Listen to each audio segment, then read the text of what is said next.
Hindi na ako makapaghintay na maparoon. December 27.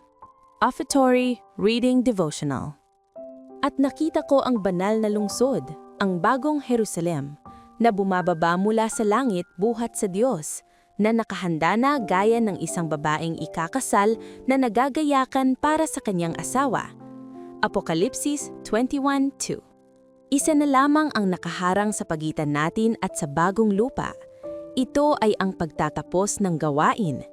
Isang araw, inilarawan ng isang mangangaral ang magandang larawan ng buhay sa bagong lupa. Nang matapos siyang magsermon, isang tao ang biglang sumigaw mula sa gitna ng simbahan. "Pastor, hindi na ako makapaghintay na makapunta roon." Ang ilang mga talata na ginamit ng pastor ay mula sa Isaiah 33:24, "At walang mamamayan na magsasabi, ako'y may karamdaman. Ang bayang tumakahan doon ay patatawarin sa kanilang kasalanan." Isaiah 11:9, "Hindi sila mananakit o maninira man sa aking buong banal na bundok, sapagkat ang lupa ay mapupuno ng kaalaman ng Panginoon gaya ng tubig na tumatakip sa dagat."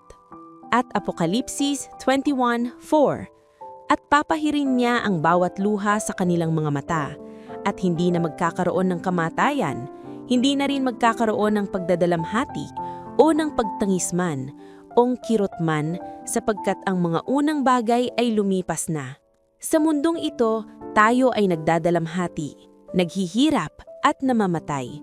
Ngunit sa oras na matapos na ang gawain ng pagdadala ng ebanghelyo sa lahat ng dako at naroon na tayo sa bagong lupa, lahat ng paghihirap na ito ay magwawakas. Hindi ba't hindi na tayo makapaghintay na makarating doon? Isang bagay na lamang ang nakaharang sa pagitan natin at ng bagong lupa, ang tapusin ang gawain.